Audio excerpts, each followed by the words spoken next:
Good evening, everybody. Welcome to the Mountaineer Locker Room Then and Now here on the Voice of College Football. I'm Greg Chris. Welcome to the show. On this show, of course, we like to try to reemphasize this each week. Our goal here is to, talk about things going on in the Mountaineer world today, and then try to reflect and relate that back to some past history. And we try to have guests on that can do that for us. We talk about a wide array of subjects. We have a wide array of subjects to talk about tonight. We talk about basketball, football. Tonight we're going to talk some conditioning. We try to cover just about all the bases if we can, and we hope that you guys will stick with us and enjoy the show. We think it's a good show, and we enjoy bringing it to you. We also want to remind you can interact with the show at any time. You can get on. There's a link. You get on, and you can ask questions. You can make comments. Please feel free to do so. We like that interaction. It just makes our show better, and we like the questions and we like the comments. That makes our show so much better, and we appreciate all of you that do that. There are several of you, speaking of that do that on a consistent basis. Timothy Green, Kelly McCourt, some of those guys. We appreciate you guys weekly being on with us, and please do that. That's what we want. That's what the whole idea was behind this, to get a lot of interaction from the fan base and from people who like to watch this show and other shows just like it. I also want to remind you to like and subscribe on YouTube. Again, that helps us a ton if you do that. Make sure you tell your friends and neighbors and relatives that they need to like and subscribe, whether they watch or not. But I think if you watch, you'll enjoy. And again, please feel free to add all the feedback that you'd like. And again, we talked earlier about the fact that we like to cover a wide array of subjects, which brings me to my co-host coming in here in just a second, Frank Fear. Frank, welcome to the show. Good to see you as always. I love your shirt. Beautiful. I appreciate that. Yeah. This was a pre-cruise shirt. I went on a cruise this summer, and I said, I need some WVU gear to wear on that cruise so I can, it always starts a conversation. You always meet somebody on there that's a WVU fan, which I did, several of them. So that's where that came from. But anyway, Frank, I appreciate you coming in. I know that we're going to talk a little bit about some of the stuff going on in the NCAA and with the U.S. Congress. I know you're pretty well versed in that what's going on. I was going to use the word stuff. I try not to use that word unless I'm talking about a dunk. But I know you're pretty well versed on all that, and it's a pretty big issue right now. And I think based on our conversations with our past guests, this thing is going to come to a head here before long, and we're going to see some things moving fast, I think.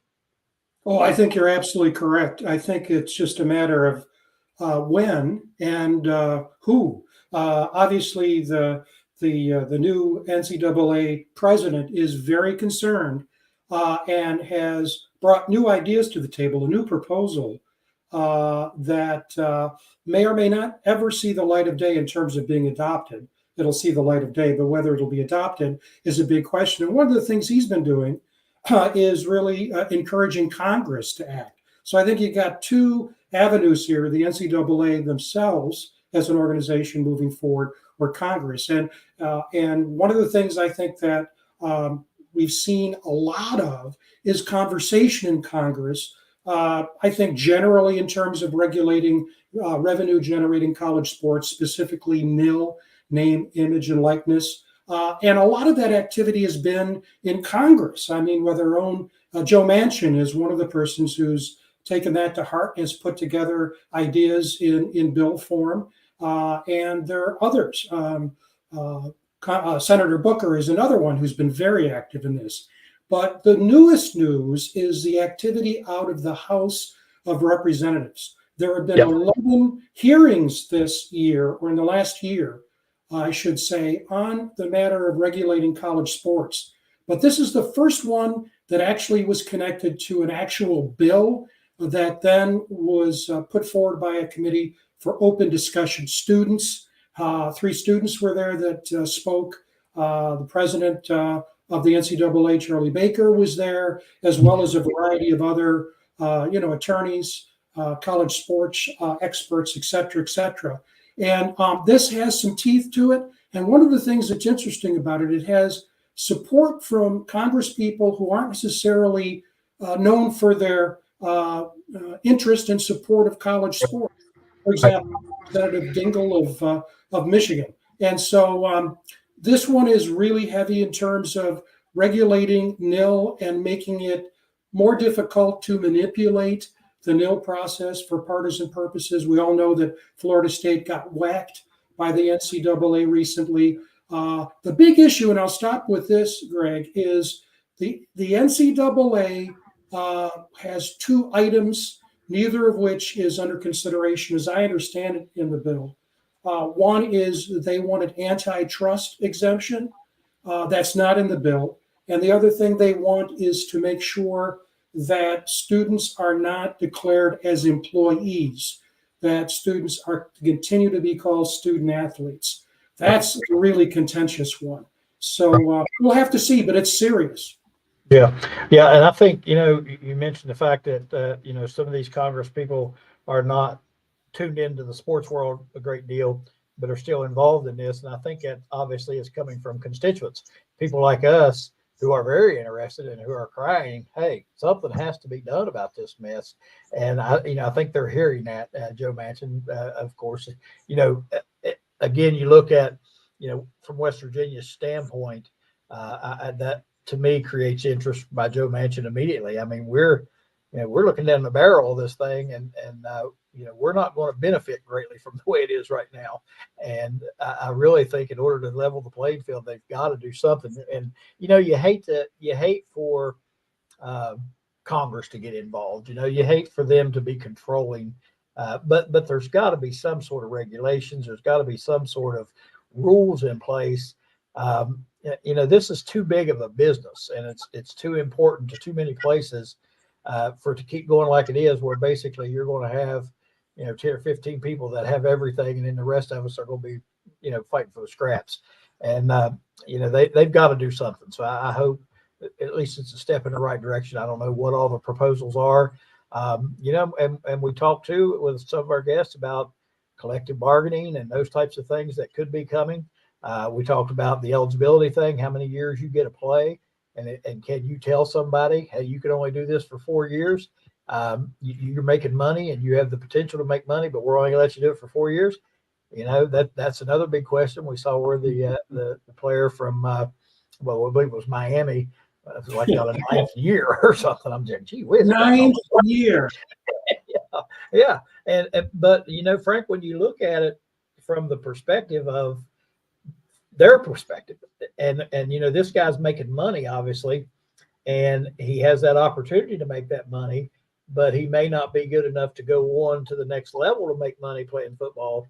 How fair is it to tell him you can only play 4 years? You can only make this much money, in our system, and a lot of folks will argue about the way our system is as far as economics is concerned. But they often argue to fit their, they argue in a sense to fit their argument, if you will. And that's that. If you look at that from a perspective I normally don't look at it from, he has a right to play and make as much money as he can. And it's hard to say, you can throw him out there after 4 years. So I don't know what's coming with Congress and what the answers are. I don't know the answers, obviously. But yeah, it's getting crazier by the day. And every day we I was going to say, pick up the newspaper, we pick up our phone and there's something else coming at us. It's like, man, when is this going to stop? So yeah. If I had $1 for every time I've seen the words Wild West applied to college sports, I'd be a millionaire. The other thing is this act, it has a title. It's called the Fair College Sports Act. You can Google that. It's 56 pages long. And as you said, Greg, one of the biggest issues, and I've talked with, and you have too, former players, regulation by the federal government is not a priority for most people. It's not for all of them that I've talked to. It's unanimous. But something has to be done. And if the NCAA can't do it, and you've heard me say this, I don't think it can do it because I don't think the conferences want to work together. I'm not even sure that conference schools within a conference are on the same page. Right. So something's got to give soon. Yeah. We'll Yeah. monitor this and we'll see how it goes. And I think, one more thing here before we move on. The show, the meeting you sent me the other day, that I only caught the end of it, but the gist of that is that the NCAA may be wanting these power conferences to, get out of the NCAA football wise and run themselves, because they know they can't control them. They know Congress is getting involved. They know they make all their money off of the March Madness. So right. they're wanting the football programs to go out, get away from us, basically Right. get out of the NCAA. So that's another angle, that we'll be looking at. I'm sure it's just a crazy, crazy time right now. It is. It is. It is. And it seems like it gets crazier by the day. Speaking of crazy, we got another guest to bring in here. He's our resident basketball specialist, and he's our expert, and we love having him on. He's been on the past several weeks with us. I guess every time a Mountaineers win a big game, we have to have Darryl back. But we got Darryl Prue back with us, and this basketball team. Watched them Saturday, and I'm like, my gosh, this team's got it going on. And then they go down to Florida, and you see what happens. So you get up and down, but Darryl, they're playing better. They're playing better. Yeah, I think it starts with Simnick. I think he played well against Hunter Dickerson the last game, and they win. Then this game they don't get no points in the paint. They lose. You know what I mean? So I mean, we talk about paint touches, and when I talked to Hunter after the game on Saturday, the first thing he said, "I wish I'd have played defense better." So that was the thing there. You know what I mean? So well, a friend of mine once said, it's not rocket surgery. Yeah, I mean, like, get it in there to him and let him score.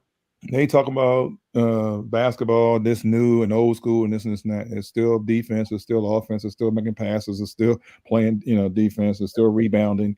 It's how you do it. Some people do it better than others. Some people don't. All they're doing is jacking up threes. It's just, that's not basketball. It's just people playing it. You know what I mean? So that's right.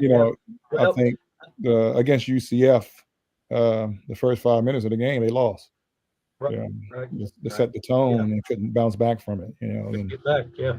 Well, in the Kansas game, I thought some of the things we talked about before the Kansas game in their performance against Texas was, how well they moved the ball, how the intensity level was good, the defense was moving, rotating, doing all those good things that we had talked about, and they did the same thing against Kansas. And I know you will have some pointers, some things to point out as far as bullet points are concerned, as to what the keys to that game were, why we won like we won, and we beat a really, really, really good Kansas team. You can just watch them and see the things we were talking about. And when they're doing those things, they're a pretty good basketball team. But when they're not, they're pretty bad. Yeah. Against Kansas, I don't think Kansas came to play. I just think right. I thought the way that the body language and everything, and me and Coach Catlett was in the stands talking too, is like, Bill Self-Gray turn it up on him. He ready make him get angry. You know what I mean? And it never happened. Yeah. Right. So then they went and played Cincinnati, beat Cincinnati at Cincinnati. But you can't have some that you score them points and you get no points. You know what I mean? And right. Edie didn't score. Then you have Raekwon Battle, you averaging 19, you get 5. Kerr, you had a good game, you hit 3. The only bright spot was Joe Harris, with 15 off the bench, but he's not going to do that every game. He wasn't. Right. He probably wasn't even on a scouting report, and they playing a little desperate. So, when you become a number 1 option and you become a number 2 option, let's see how you score then. So somebody became a number 1 or number 2 option, and they clamped the defense around him. He didn't score. Battle, he didn't score. So somebody had to score.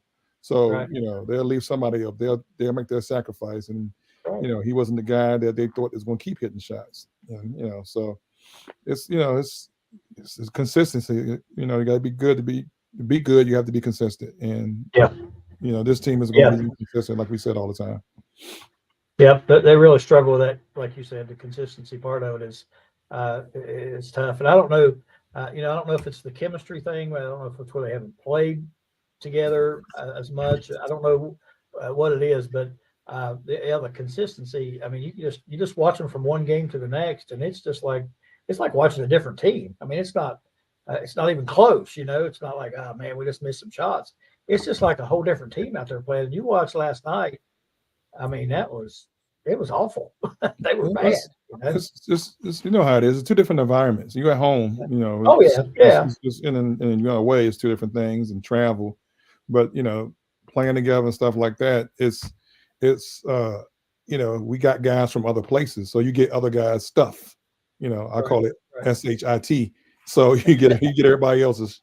You know what I mean? So and the SHIT will come up eventually. And it comes up in those times when things not going well. Right. Yeah, you hope it. When we do go on the road, I mean, I don't know how good UCF really is, but you would hope when we go on the road that we could at least, be respectable. And last night we weren't. But again, I think it's that like you said, somebody's got to step up, and the third guy that steps up may not always be the same guy. And I think that's another problem we have. And I think, I think that's going to get better. I've said all along, I think they're going to get better, and I think they have gotten a lot better. But they've got to get more consistent with their game. And I think even when you watch certain players, they may one game score 30, but they come out and they miss their first 7 shots. The next game, that's tough too. That's a consistency thing that you got to get. I mean, I'm not saying you got to score 30 every night, but if you're that type of scorer, you got to come in and you got to do your part. You got to score. If you're the scorer, you got to score, and that hurts them a little bit too, I think, because they may be able to turn down to another guy, but I don't know that they have enough guys to turn to get that scoring. They definitely don't. But at the end of the day, everything can't be threes. It's got to be them paint right. touches. And UCF had a guy that will protect the rim. So it's not as easy when you're going in there and you're thinking about it. And then something didn't get going. He probably was getting his shot blocked. He was uncomfortable, and he's getting more. See, now he's getting more tape. Now you know how to guard him. You know what I mean? So it's he has to do something else. And I'm sure Johnny Dawkins is a really good coach. He's from this area. They probably watch some film and try to take away what's his strength was. It looked like they try to take all the guys that were scoring and was doing well. They took away all their strengths and made other people be. Yeah, they did a really good job of that. Yeah. And from your coaching and playing days, sometimes you'll have a player like that who, like you said, goes in and gets a shot blocked or something. They're done for the night. I'm not saying the same, but that's what happened. He had all that adrenaline going, against Kansas, and and Hunter couldn't quite play the pick and roll and get back to his man, and he don't have that kind of athleticism to jump up there and get it, and Semnick was putting that shoulder in his chest and knocking him off balance. So so now we didn't see him do that all year. Now all of a sudden he's doing it. That's okay. Now that's on the scouting report. So and stuff like that. So like you said, Greg, he got to do something different. So if he has to get better. I mean, now he has to go to another move. So nothing wrong with it. If you go to another move, you can always come back to your strong move. Right. And wasn't that Mike Tyson said? Everybody has a plan until they get punched in the mouth. Oh yeah. It's not rejected, man. They better have a plan B. That was a great quote. That's what got me. I kept watching. Kept thinking, "Come on, guys, get going." Frank, did you get an opportunity to watch those games? I watched parts of each. I do subscribe to ESPN Plus, so that was an advantage. But I didn't see both fully. But what you guys described is right on target. I don't want to say that I'm a realist, but when you look at what this team started with and the circumstances, hey, I think they've exceeded expectations. Being able to beat Texas and Kansas at home for this team, I think is great. But I wasn't at all surprised to see what happened with UCF. As Darryl said, good coaching, man, good strategy. And we didn't play the center didn't come back. I thought our big guy would come back, and I noticed in the box score, because I looked to see if the part I didn't see, right? Am I right? He didn't play at all, right? No, he did not. No. Yeah. So, step at a time, and play for the big, play as well as you can, shoot for the Big 12 tournament, see what happens. Yeah, I think after watching them early, and then seeing them now, like I said, of course they got players back. They got some of these players. They have definitely improved, and they seem to be getting better. And those type of things happen. I don't know if they with this team, it seems like they kind of expect that to happen. You know what I mean? When they go on a road, that's what it looks like. And, they got to get that out of their system and understand they're a good basketball team, but they got to play, a certain way and do certain things in order to be successful. And they seem like they get away from that when they go on the road. And a lot of teams do that. I mean, you've seen that a lot with teams. And I just think they need to get that squared away. But I really, I'm not too disappointed at all. You see some real bright spots and you see an improvement. I don't know what else you could ask for. That's the whole situation. That was a mess. And for somebody to have to come into the middle of that and do as well as they're doing, I think they're doing okay. And I think Frank, we're going to keep Darryl in if I'm not mistaken. I don't know if y'all talk now. We're going to keep Darryl in when we talk about the conditioning thing because we were going to talk about some basketball conditioning. And so I want to go ahead and get Mickey on here. And go ahead and leave Al in there. Mickey, of course, Mickey Plumley is back with us. Mickey, we welcome you back. Had some illness and some stuff going on, but we appreciate you and we're glad you're back. Yeah, it was a tough early January for me, Greg, and it's great to be back. Sorry I missed the last couple of 3 shows with some illness, but you can't keep a Mountaineer down.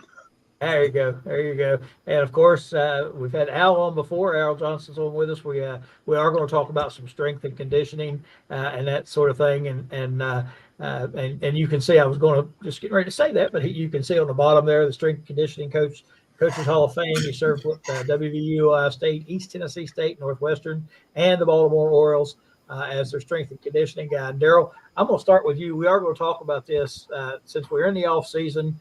The strength and conditioning thing is something over the years that's just grown and grown, no pun intended, grown and become more important over the years.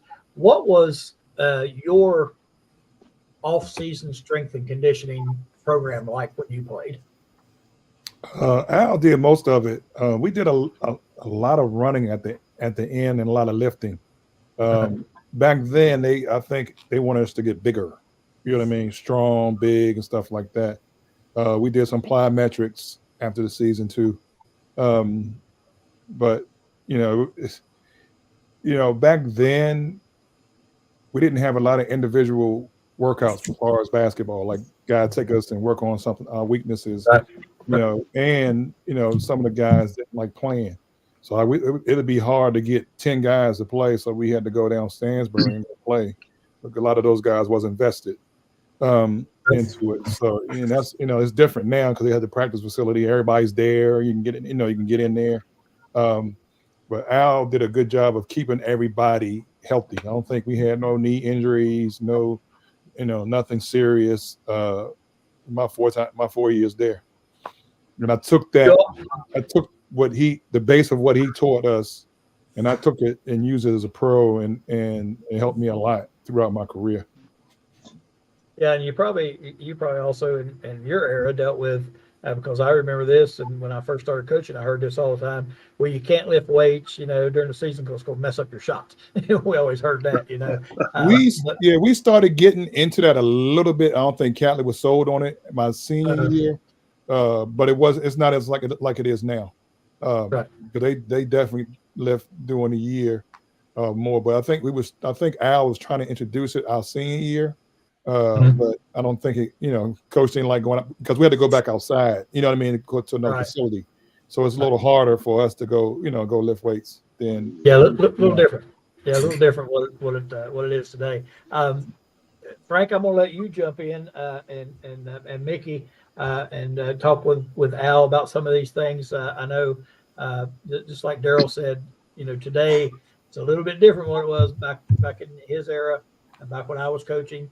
When I was in high school and played football, we didn't even have weights. We had a machine that had trying to remember what it was called, but it had like uh, shock absorber type things on it. And you lifted them and pulled them back and forth and that sort of thing. We didn't even have weights that we lifted, but times have obviously changed. Everybody's bigger, stronger, faster, and it's just become an integral part of every program.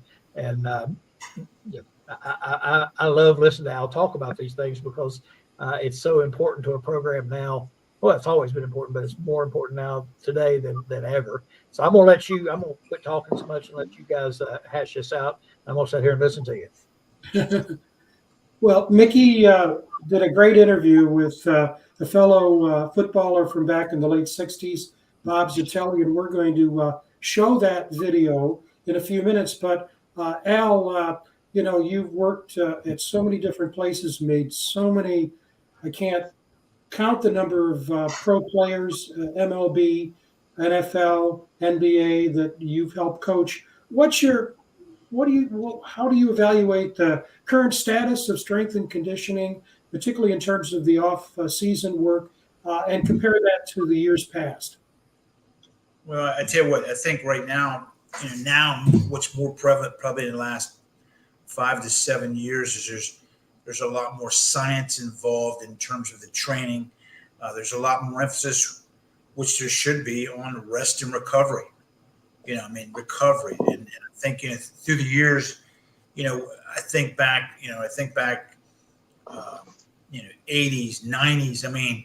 More, we thought more was better. We push harder, we lift more, we run more, those type of things. And I think we've gotten smarter with the body in terms of just recovery because we feel that, there's, like I say, there's a lot more thought goes into designing the program. It's more comprehensive now than it's ever been, as far as like Darryl alluded to, plyos, you're talking about developing a more explosive, powerful athlete. The biggest athlete doesn't always win the battle, but the one who, if you build, good core amount of strength and power, you got to change. It's confidence. It boils down to, it's still the athlete who's successful night in, night out is the one who's the strongest between their ears. It still boils down to the mental approach, the mental aptitude. Darryl mentioned last night's game. It's, Greg, you mentioned it. It's like two different teams. But you think, geez, how can you not play well on the road? You play well at home, and of course you got the home environment. But part of it boils down to leadership. Whether it comes from the coaches or whether it comes from the players. Darryl was a prime example of an athlete who took great pride. He didn't care. He didn't care what gym he played in. He knew that the basket was 10 foot from the ground to the rim, and he came to play. And I think that with strength conditioning now, it's so much more. It's so much more more comprehensive. You're talking about speed, quickness, explosion, flexibility. You're talking about nutrition is a major component of training now, whereas 20, 30, 35 years ago, it wasn't. And, back even as much as 10 years ago, you couldn't give an athlete at the collegiate setting, I could give them bread or give them a bagel, but I couldn't give them peanut butter because it was excessive amount of protein that was mandated by the NCAA. So when I was here at East Tennessee State from 2014 to 21, I knew 14, 15, and 16. I could get all the bread and the bagels I could carry from the grocery store, but I could not say, hey, here's some peanut butter to put on the bagel, which was idiotic, which is insane. But it's come a long ways. Can I say one thing? So even with the meals and the nutrition and stuff, I go to the practice facility now. They got peanuts, candy bars, and stuff like that. At halftime we had Cokes and sliced oranges. Yeah. You know what I mean? Like a can of Cokes. So Yeah. the NCAA, when the NCAA came around, when we played in the NCAA, we were told not to drink too many Cokes because the caffeine reads up on the drug test.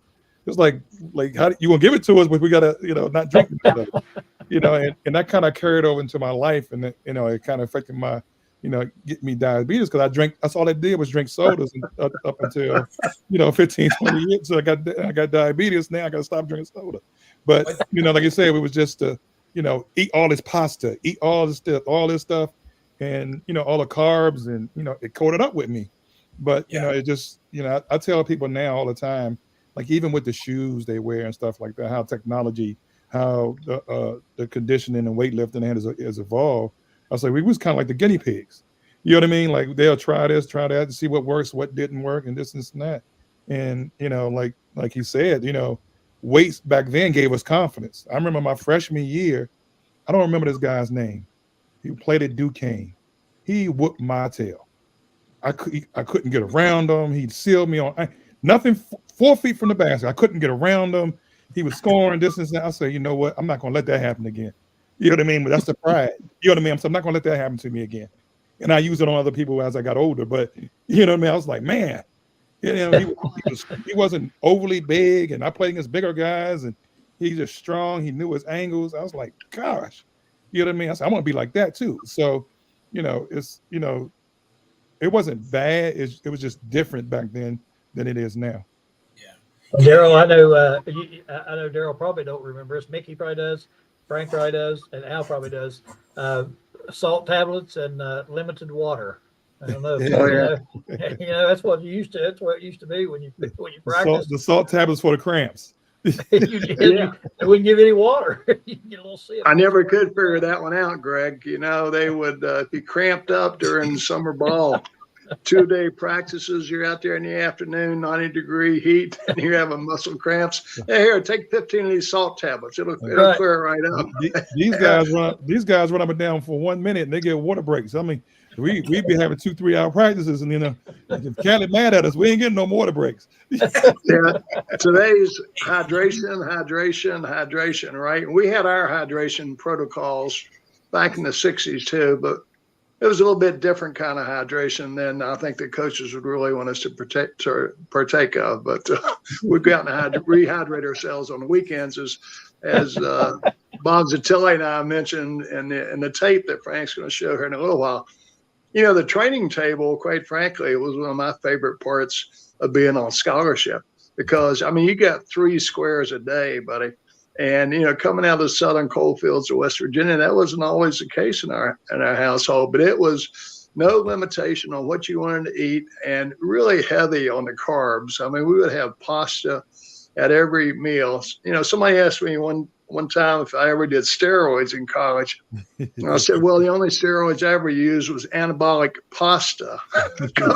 We ate all the pasta you could digest. A lot of steak, a lot of protein, Canadian cheese soup, baked potatoes, and particularly on Thursday night before the game on Saturday, we really load up on the carbs on Thursday night. I don't know what the medical significance of that was, but as we'll see in the tape that Frank's going to roll here in a little bit, it was, no holds barred back in the 60s. And Frank, I did want to set the stage here for some of the regulations on off-season practices back in the 60s, late 60s when I played versus today's regulations. And I Googled NCAA bylaws, and I found Article 17, which details, what's required today in terms of playing on the field during the season and on practice sessions that you're allowed and not allowed to do both in the season and out of the season. And Al, you might want to jump in on some of this information as well here, but I was surprised to learn compared to back when, in 1967, you report 2 weeks before school starts, you're practicing twice a day, maybe 3 times a day. You're going 8-10 hours a day. And then you have skull sessions or mental practice sessions on learning all the offensive plays that we had to learn in the defensive scheme. So you invested a lot of time in it. And now the NCAA has regulated the amount of time that a college athlete can put into it in that Article 17. And it's called the 28 rule. So during the end season, the NCAA has limited controlled practice sessions to no more than 4 hours a day or 20 hours during a week in the season. Now, out of the season, it's limited to no more than 8 hours in the course of a week. Now, the key term here is one, the acronym is CARA, C-A-R-A, which stands for Countable Athletically Related Activities. So let's take, for example, off-season conditioning that we're talking about right now.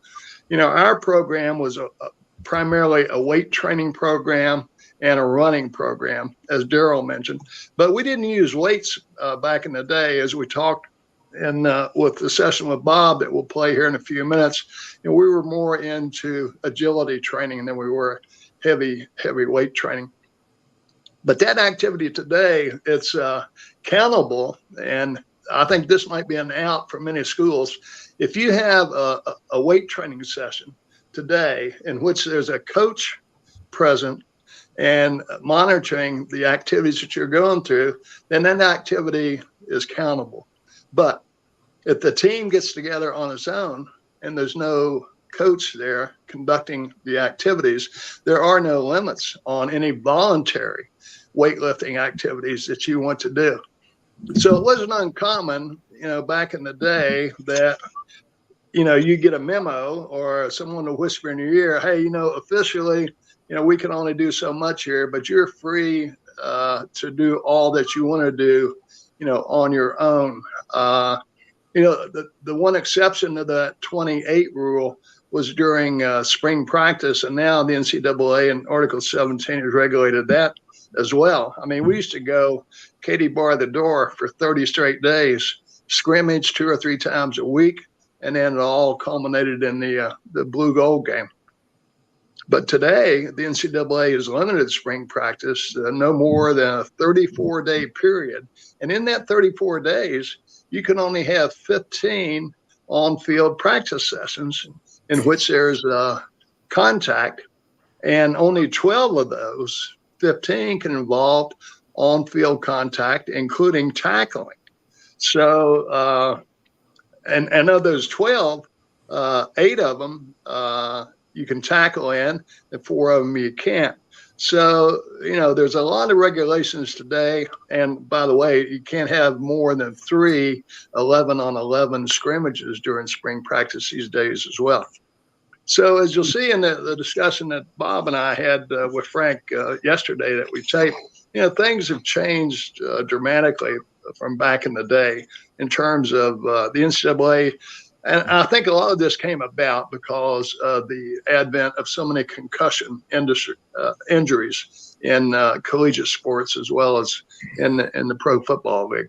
And, you know, conditioning to make sure you're in the best possible shape you can be in. Nutrition, you know, back in the day, as you mentioned, Al, you know, not as much emphasis on that as probably today. I would guess every team probably has a nutritionist assigned to them that watches the diets of every athlete in every sport. So just thought I'd set the stage with some of that information, Frank. Hope that's not overkill, but some of the things that exist today. No, that's great. Al, your response, and then we'll get into the video. It's the thing that the way schools get around the 28 rule, especially the 8-hour rule in the off season, is that, you know, they have a cutoff time. Let's say I've got a group of athletes and you know, we've trained 2 hours, for example. You know, they'll blow the whistle, or they'll stop and they'll say, from this point on, the rest of this workout is completely voluntary. Well, peer pressure, they're going to stay as long as you want them to stay in whatever activity you're doing, you know, because they don't want to look like the weak sisters of the poor walking out to leave or whatever, unless they got something academically. But it's definitely, you know, such that the thing with and what you mentioned, Mick, was an important point is, the voice, and I think it's a good thing, is I think that the student athlete has got more of a voice into not being abused in terms of too many hours, too much time, et cetera, training. And so it's the safety of the athlete is what they've really looked for. And it really promoted. In some ways, though, it's protected the weak. It's protected the weak. Those who maybe are not as motivated to work as hard. But I think it's all good. I think, it's, you look at football, for example, in those 8 hours, we can do weights, we can do conditioning, we can do film. With the other sports, you're talking about weights, conditioning, you're talking about what Darryl mentioned, which he didn't get a lot of, was skill development, where they're taking, one coach to 3 to 4 athletes at a time on the court. Those things have changed dramatically. I mean, where coaches can get more individual time, especially with basketball on the court. But now most schools have RDs, registered dietitians. They're sports dietitians. They're not clinical dietitians. And they have assistants. They may have 1 or 2 assistant dietitians. And so now there's a plethora of food and snacks that are available, and they track the athlete as far as like what they're taking in and they're eating. So they've got it. Meeting that 20-hour requirement, in season, has got to be real difficult. I mean, there are a lot of non-countable activities that a student athlete puts in addition to just the on-field practice time. For example, during a regular season practice, you're at the stadium hour and a half before practice starts. You may have to get taped up, may have to get your ankles taped. If you have an injury, you may need to get some treatment, some Whirlpool, or get some treatment from the trainer. And Phil Callicutt, who was our trainer, just did an exceptional job with all of us. He went on to Iowa or Indiana and a couple other schools, as well as the pros, and just did a fantastic job with all of us. But, you take an hour and a half getting ready for practice, and then practices on field typically in football last an hour and 45 minutes to 2 hours, depending on, how upset you got your head coach with you. If things went well, you get out there an hour and a half, maybe. If not, you'd be looking at 2.5 hours. And then after practice, you got treatment again to take care of, it wasn't uncommon. I mean, after every practice, 40% of the team's in an ice tub for 20 or 30 minutes before you leave the building. Darryl, I know you can identify with what I'm talking about here. And then you go to the training table and, you have your dinner. And then one of the requirements, which is non-countable according to the NCAA regulations, is the amount of time you spend in study hall in the evenings. And Jim Carlin, Bobby Bowden had a rule that you were in study hall as a freshman. You would spend 3 hours a night in a supervised study hall environment, working on your homework, making sure you're getting your grades until you maintained a 2.75 or basically a C plus or B minus average. And until you got that average, that GPA up there to that point, you were going to be in study hall 5 nights a week, Monday through Friday. So that's another time commitment. I mean, Greg, we sat down and figured out one time, if you added up all the hours that we put into it, our scholarship, probably the pay rate was probably about $1.50 an hour back in the 1960s. Yeah. And Mick, you bring up a great point. Think about, okay, you're talking about back when you played in the 60s, and you're talking about how much time they put in. Compare that now. I'm getting NIL money. I'm getting $10,000 a month. Oh, yeah. And if I would complain or gripe, I would hope that somebody would choke me. Seriously. Oh, yeah. What you're getting paid. I got a story for you. So, like now, I know with Georgetown, we had them guys lift early in the morning. They go to class. In between class and practice, they had study hall early because we are practice in the evening. Sometimes we go like 3-4 hours and we have our training table. So it's hard for a guy to go at 9 or 10 o'clock to go to a study hall. So we try to keep them busy all day. One, to keep them out of trouble.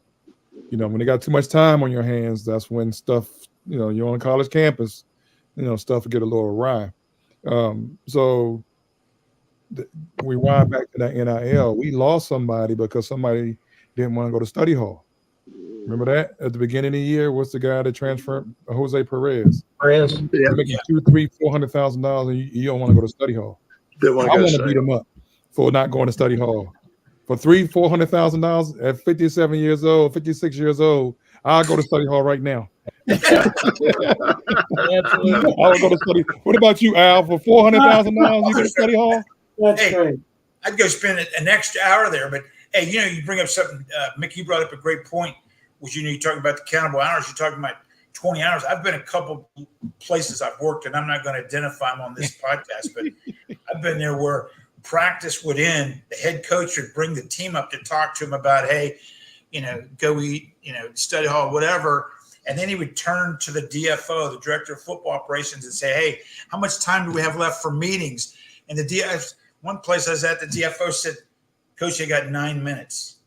So that means once they got off the field, got in the locker room, and got up to the meeting rooms, they had 9 minutes they could meet with the players. I mean, that's how – and that's extreme what I'm saying. It's somebody counting. There's other places which we probably can't identify on this show that may say, hey, you're going to go and go shower, go eat, and then you still got an hour and a half meeting with your position coach after that. So it's and that's every night, but it's insane. Yeah. And that doesn't even count the time you spend individually watching film, which every Sunday after we would Coach Carlin would have us all go to church together as a team. We rotated a different denomination every weekend. Right after that church experience was over, we go have lunch together at the Student Lair, the Mountain Lair there in Morgantown. And then we break into offensive units and defensive units, and you're watching 2.5 hours, 3 hours of film from the previous game, the day before. So it's just one of the reasons we want to do this segment, as a matter of fact, on the show is for, the average fan out there, sees what's happening with the NCAA football sport between Labor Day and, the NCAA championship game. But there's a lot more to it than that, folks. I mean, it's basically, 7 by 12, at least 365 days a year. Yeah. Frank, you've got that interview. I can just get in here. I'm looking at our clock. That's what I was going to say. Thank you, Greg. We need to get into the video, and let me make this proposal. And this proposal is based on limitations that we have with the platform we're using.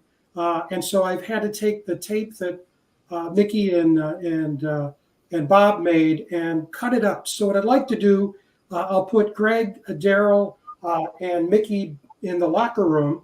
I'm going to keep Al live. You're not going to see Al, but we're going to see the video. And then after each segment, Al, if you would comment on what Mickey and Bob have talked about, and then when we go through the various segments, then we'll all go back on the stage and have a closing conversation. Hope that's okay. We've got about 13, 14 minutes, and we're about 50 minutes through the program. So let me put everybody except Al in the back room. And here we go. Well, we're very, very pleased to have two of my friends, colleagues, compatriots here. Mickey obviously is a co-host of Mountaineer Locker Room, but we're very, very glad to have Bob Zitelli, who played football with Mick. Mick played football with Bob back in the day. And we're going to talk about something that is very relevant right now, a very timely thing in terms of the offseason, the conditioning.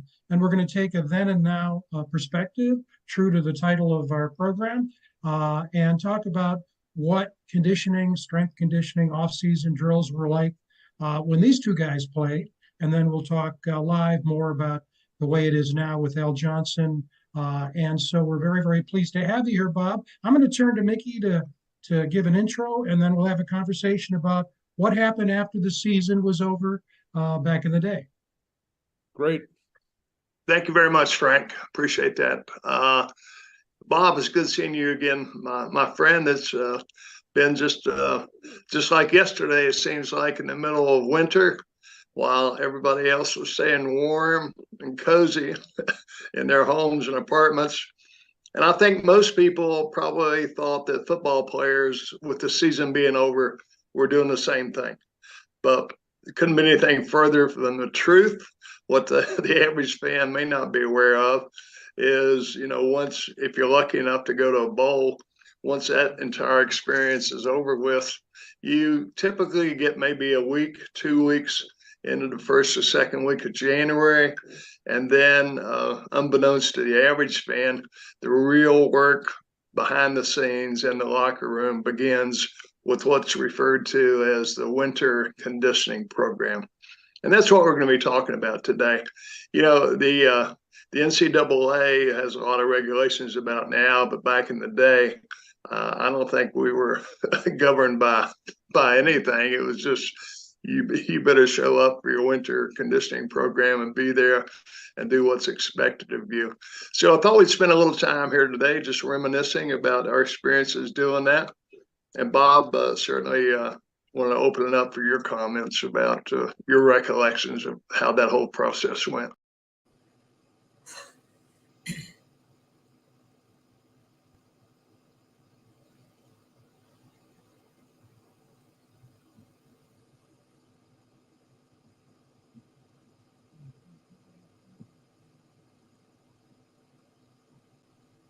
Well, thank you for the invitation, and it's always great to see you, Mick. Frank, thank you for inviting me in today. And I look back at when I got in Morgantown in our freshman class of '67. Obviously, things were much different, but I don't think, from a coaching standpoint, that it has changed much. There's some basic things that I don't believe will ever change, and that's discipline, accountability, and teamwork. So, the drills that we were doing, and as compared to what's going on today in, winter conditioning, I look at Coach Carlin and the coaches that we had, and they were recruiting a different type of athletes that would fit into their system. I think our biggest guy on the offensive line might have been 270 and Tim Horvat. I mean, I played guard, I was 238.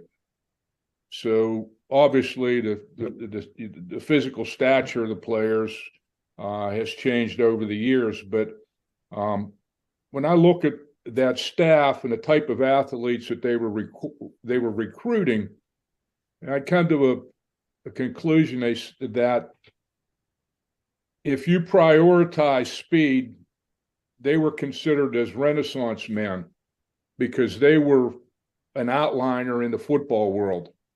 Most of the other coaches, they wanted that bulk, they wanted that strength, and the buzzwords are stronger, bigger, and faster. I think we were faster than most of the teams that we were played. Now that bigness and that bulk and that strength remain to be seen. But I think the difference between us is what we were being coached during winter conditioning and through spring ball was, how are you going to react to adversity? So the drills that we were doing was also instilling in us mental toughness to be able to respond the way that we did in adversity to get us to a 10-1 record and a Peach Bowl win. Most of the teams we played against were bigger than us, but in the end, it was the final score.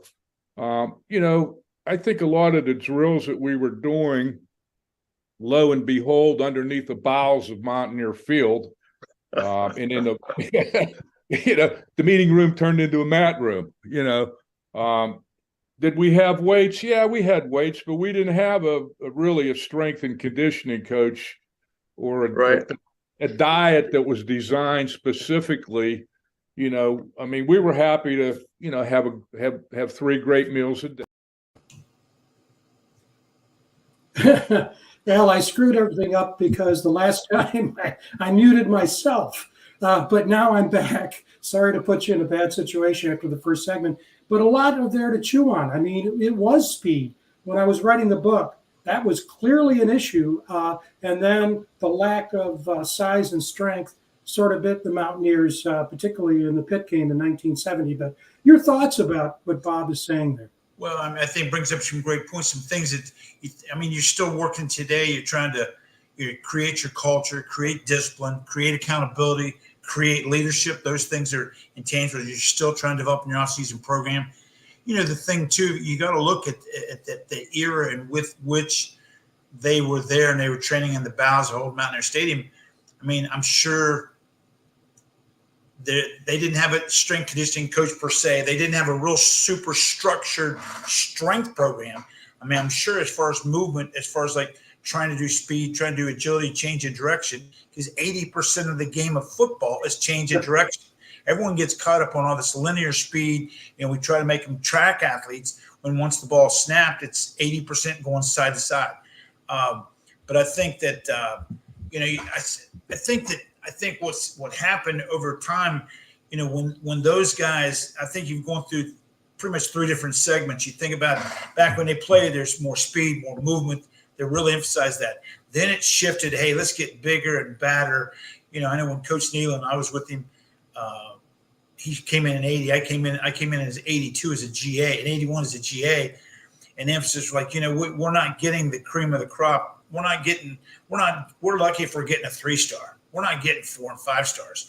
So our thing is trying to develop them physically, getting stronger, get them bigger. Hey, we'll take our chances. We'll have enough skill. Well, hopefully we got enough skill that we can match up with the other team. But in the trenches, we have to get bigger. We have to be stronger. We're not real super athletic in our trench guys. There's some exceptions, but the emphasis was more on developing more strength. Yeah. And of course, it shifted. It shifted. It did. We're going to see in segment 3 here. I'm going to really want you to respond to this exergeny. Had never heard that before, and so appreciate your comments on that. Let's go to segment 3 here. A great example of what you're saying, I think, is the fact that we never had, you walk into college practice facilities today, you see these huge weight rooms with dead weights everywhere, and we never had that. We did what was called isometrics, if you'll recall, and those were a series of resistance exercises. I'll never forget that there was one machine that had about 17 different isometric related exercises, and you were expected to make a complete route of that machine within 20 minutes. You had like 1 minute at each station, but we never got into heavy weightlifting, as I recall. You? No, I don't, remember doing any of the, deadlifts and a lot of that stuff. I think it was all geared, as you said, we had the one machine. And then I also remember a contraption called an exergeny. It was isometrics, it was like similar to what bands are today. It's okay. Well, that's ancient. We're becoming dinosaurs talking about winter conditioning. But I think the premise is the same on what the coaches are trying to accomplish through the various circuits. I don't think this has changed since, I don't know, whenever they began the mat drills. So the mat drills about our lateral movement, our ability to react, our quickness and our lateral movement. I don't think that's ever going to go away. Mat drills. Do you think people are still doing the Mountaineer roll? I asked my son who played at Purdue, "Did you do mat drills?" He went, "What?" So it is what it is. And for our viewers, let me just add that the mats that Bob's referring to were actually wrestling mats. They were 4 or 5 inch mats, like you'd see in a wrestling practice ring, and we were expected to do agility drills on there. And the Mountaineer roll involved 3 guys doing a rolling and getting back up on their 4s, going under one guy, over top the other guy, all 3 guys changing positions, and just making sure that you had the agility to get through that without running into one of your teammates. And then we did front and back, where you ran in place, you bounced on, chest down, then you had to flip up and hit your shoulder blades on the back, and they had a stopwatch going. Let's see what you were doing. So the coaches, I think, maybe the first couple weeks they would explain how to do the drill properly. So they were teaching us.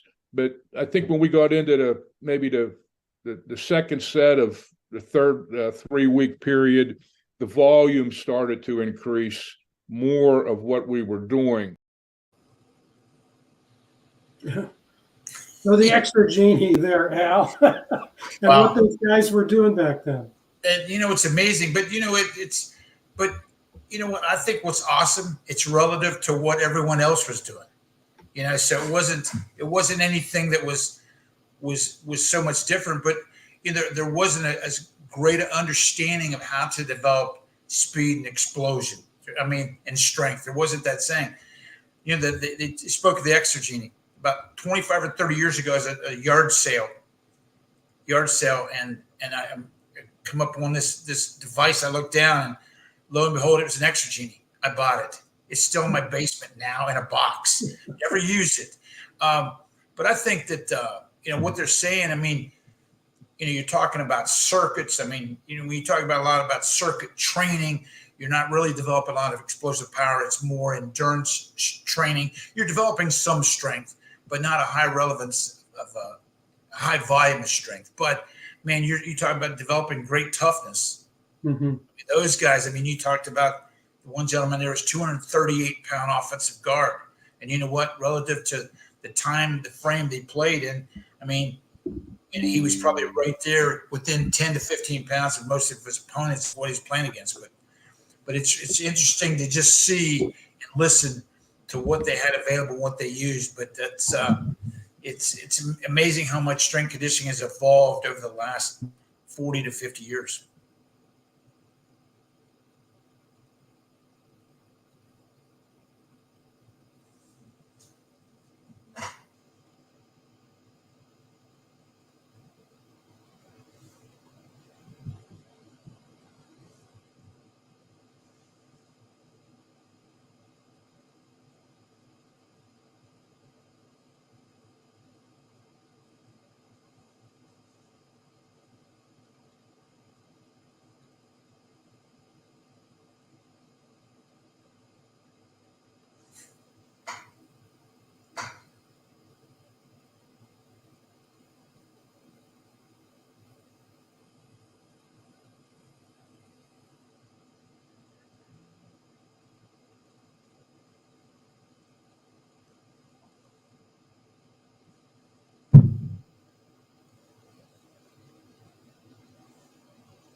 Frank, we still good to go?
Okay.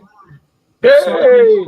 As internet, the old good old fashioned internet went out, and one of the problems with YouTube without the router working, it went. Well, as you were talking, Al, I looked over and the router was completely dark, and so I ran a quick analysis, and thankfully it came up. It could have been a whole neighborhood. We actually saw you get up, Frank. Yeah, I was shocked. I'm going, wait a minute now, there are no lights anymore. And poor Al was sitting there by himself, like, what do I do now? Yeah, I didn't know what to do. It's there. I'm sorry, It's like, I should have messaged you immediately and told you to go ahead and shut your camera and your sound off there, so you so you wouldn't be sitting there staring at the camera. But well, I'm glad you got it worked out. Mickey, I think was going to go, I believe, and Darryl had to leave as well. So Yeah. We could finish it up ourselves. Yeah, well, we're still live. See, that's the Yep. problem with I don't think it's the platform, but for the people who are still watching or watch it in archive version, once it goes off, I can't get back into the StreamYard, which is the platform we use. And so you were there by yourselves because you're okay. It's my internet that went off, and we're backstage, so people understand. Me and Darryl and Mickey were backstage watching. We can't get on the stage without you putting us there. That's right. So without your internet, we were out too. So, that's right. Unfortunately, we had the chat, so we could talk. And I put a message out for people that were watching to let them know that we were having some internet issues. So hopefully, people stuck with it. Yeah, and the thing about it is that's one of the real challenges with using a YouTube platform is that it relies on having stable internet, and you can't outsmart it. I thought I was really in good shape because tonight I wasn't on Wi-Fi. I was connected right into the router. That's why I was right next to it, and it didn't work. So let me go up and go to that video. We have two more segments. Let's get that so we finish that off. And we'll go from there. I mean, I remember Coach Tippett taking us outside running the stadium steps, and there's snow out there. So, put sweatshirt on and go outside, run the steps, and he had a stopwatch, 56 bleacher steps to the blue line. And if you didn't get back down in a certain time, you owed him one, so it was just the way we did it. I recall that. I recall that distinctly, Bob. I tell you, Howard Tippett came to WVU. I think he came out of the University of Houston. And, the first time you encountered this guy, he looked like he was a Marine drill sergeant instructor, one of the just greatest disciplinarians and really believed in conditioning. And if you weren't doing the mat drills correctly, or you weren't completing the isometric exergeny routine within the assigned time period, he'd blow his whistle. We'd all head outdoors. Snow could be falling on the old Mountaineer field.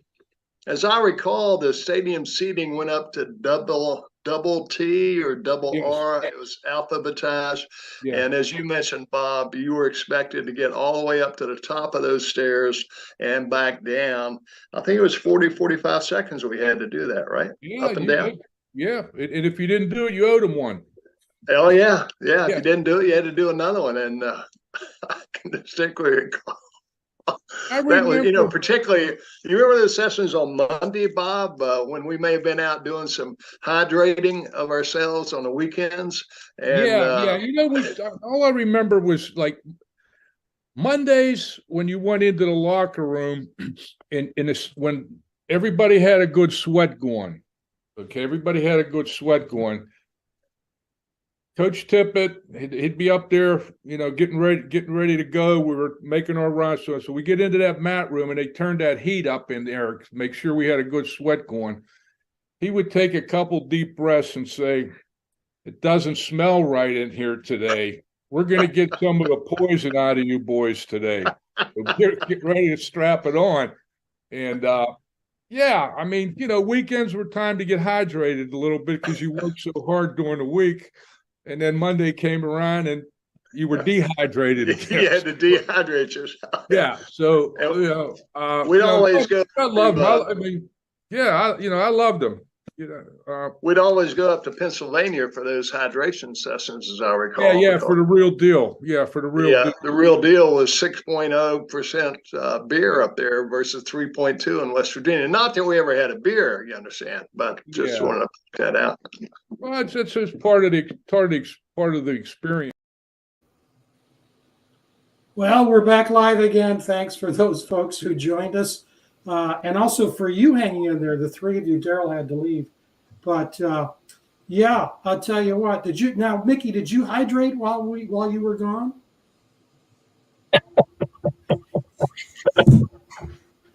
Yeah.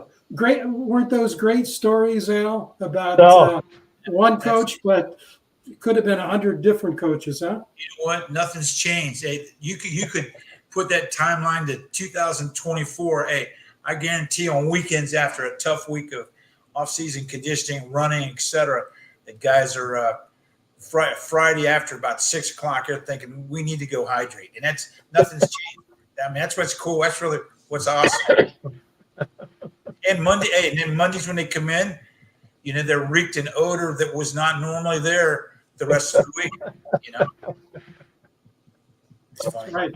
Well, let's finish it off here. I'm always concerned that the internet going off again. You never know.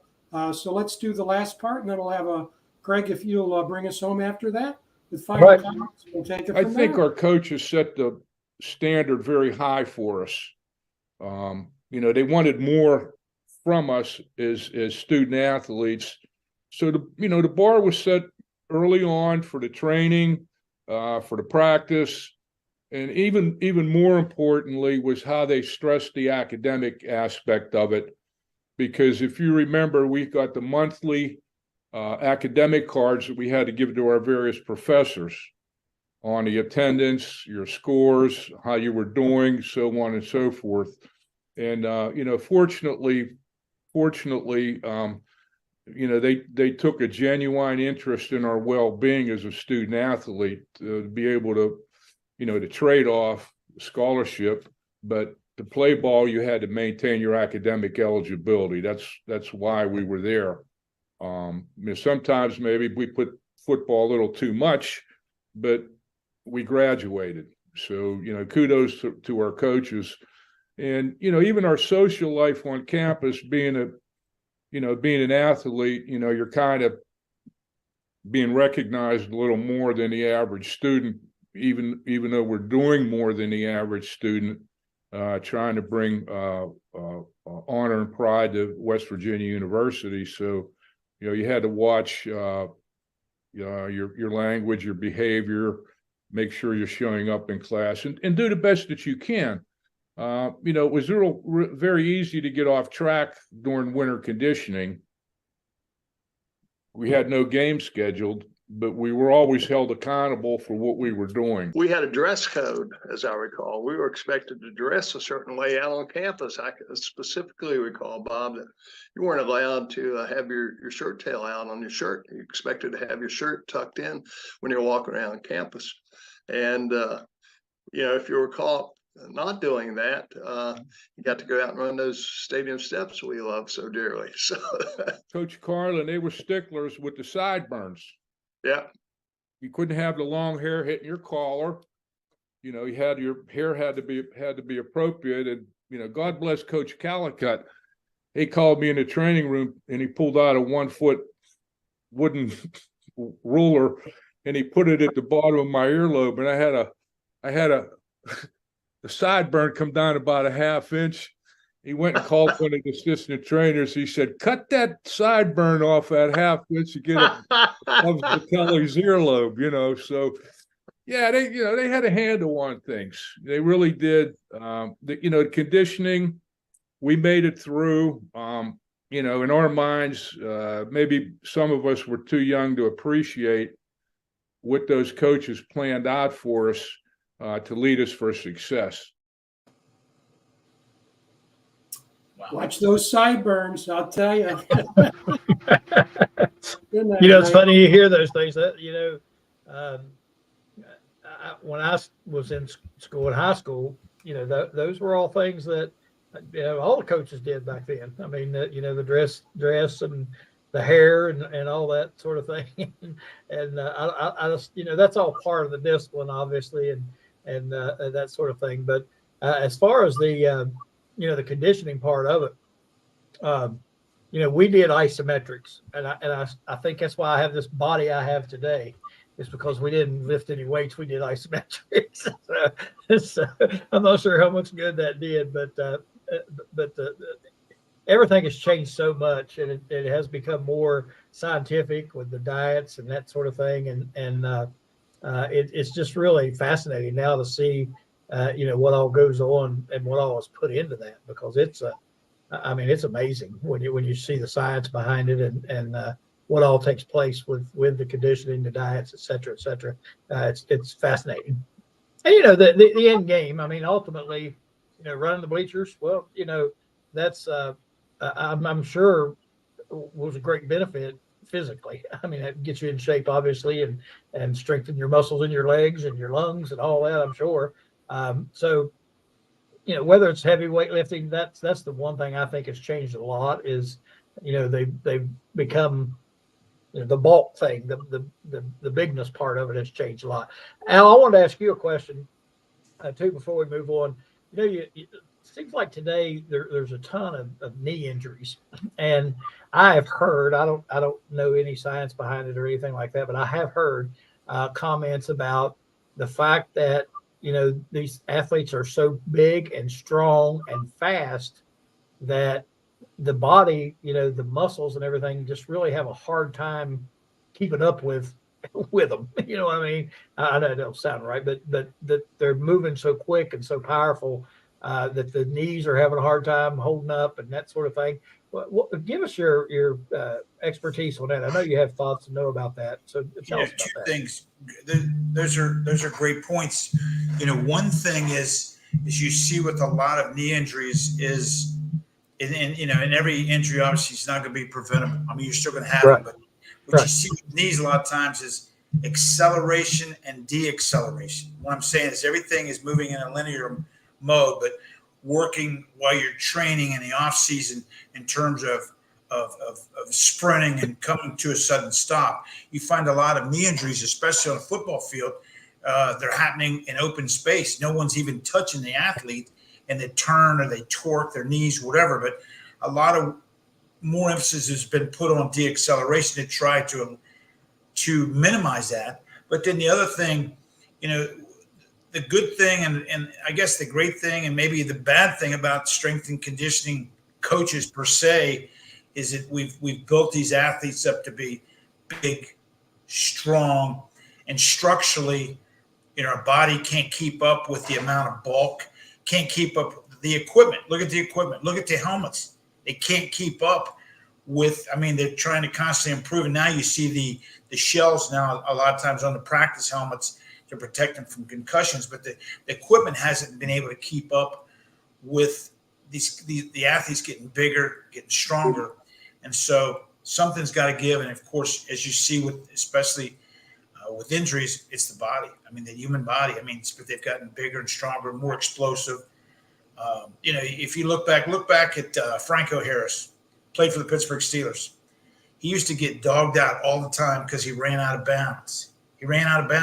He would avoid contact. He wouldn't try to run through that last tackler a lot of times. Compare him to Earl Campbell. Earl Campbell tried to run through a wall. Look at the two men today. Franco Harris is still walking upright, and Earl Campbell's in a wheelchair. And I think a lot of that is attributed to, he was smart enough with his body he didn't try to make those unnecessary collisions. And that's, you think about back when Franco played and Earl, it was a game of, it's still a game of toughness, but it's the perception was like Franco's pretty soft, Earl's pretty tough, and so if you think about it in the long haul, maybe Franco knew more than he was given credit for. Just a little bit more intelligent, I think. Frank, I got offline here for just a minute. I was looking for a picture that I have, and I couldn't put my fingers on it, but I have a picture when I went back up for a game. And Al, maybe you coached this guy. I'm not exactly sure when he played. I think it was the early 2000s, a fellow by the name of Quentin Spain. I have a picture of Quentin and I look like a junior high school kid in this picture. And we both played the same position 50 some years apart.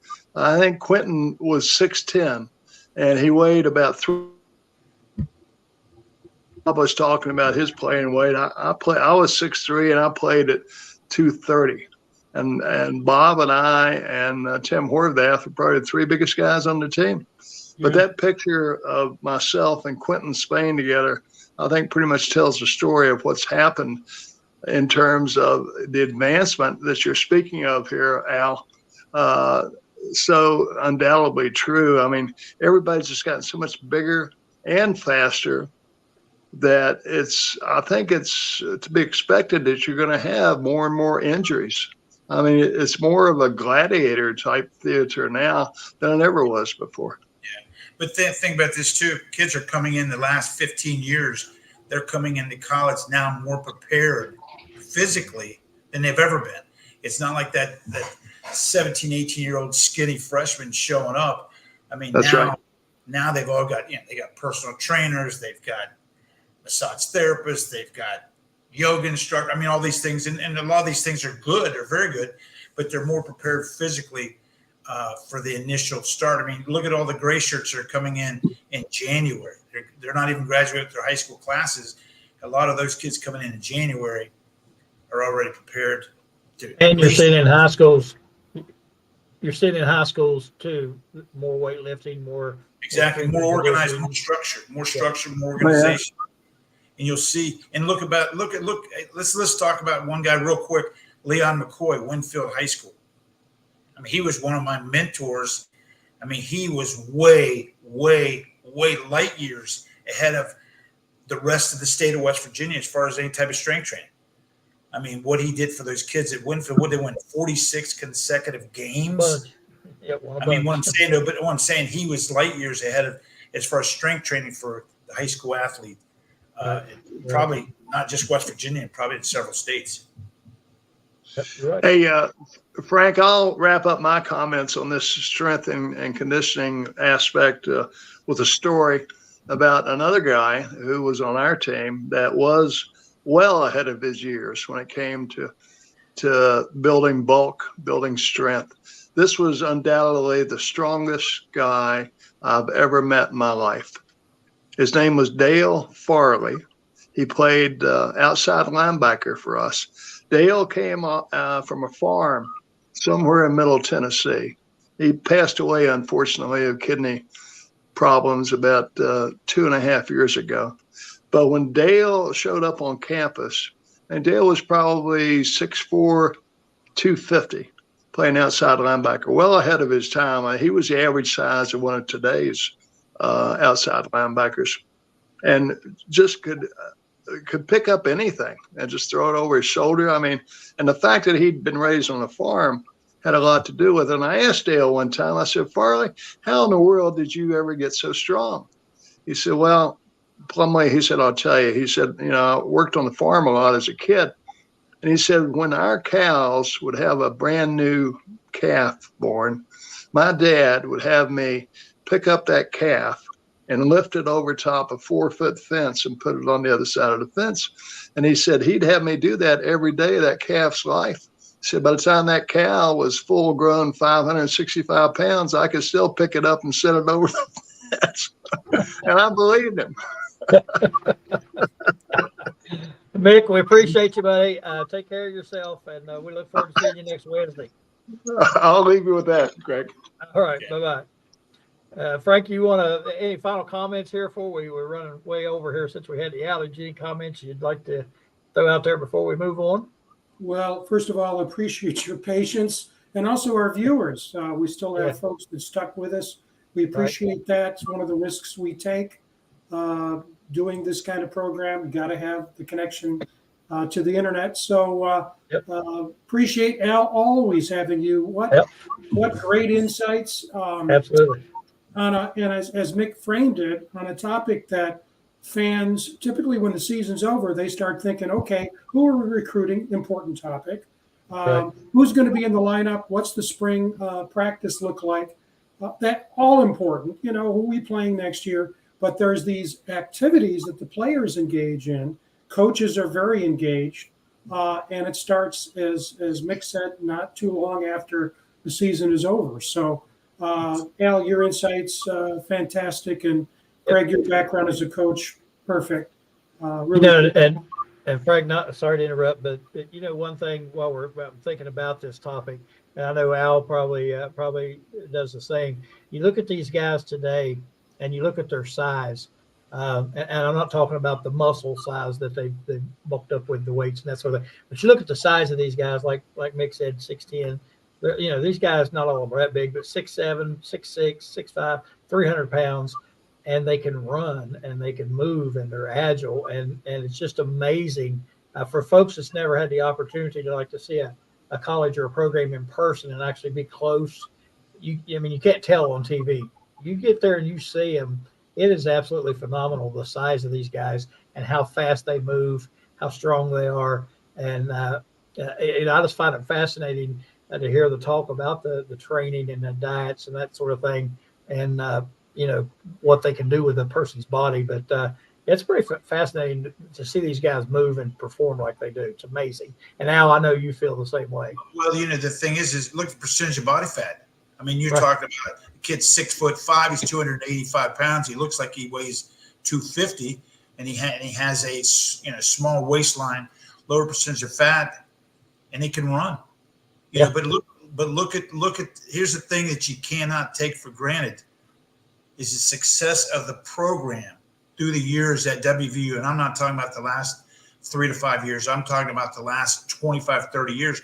Look at the evolution of the kid that you're bringing in. You know, you got kids now, you got kids that were at West Virginia 15 years ago that may not be recruited right now because they wouldn't fit the mold or be able to fit the scheme of what you're facing your opponents, you know. That's right. Yep. Yeah, it is different. Yep. Listen, we'll sign off with that. Al, appreciate you again. Your insights are awesome. So much fun to listen to and so informative. We look forward to having you back again. We'll make sure next time though we'll leave you sitting there on the screen by yourself. We'll make sure we got somebody on standby to step in. Hey, appreciate it. You guys have a great evening. Thank you. All right. Thank you, Al. Al Thanks, Johnson Frank. there, Thanks, folks. Greg. Appreciate it. Yep. You're welcome. Thank you. Al Johnson, the strength and conditioning coach for years and so many different places and what an expert. What a joy to listen to, Frank. I know you enjoyed that just as much as I did. And of course, Mickey and Bob and their stories, always good, always good stuff to hear. And we thank Darryl as well. We appreciate his insights in the basketball. We apologize again for the mishaps tonight. Not a whole lot we can do about it. When it happens, it happens. It's just that's the live stream part of this. That's a chance you take when you go live. So we apologize for that, and hopefully we got down there in Florida they get that worked out.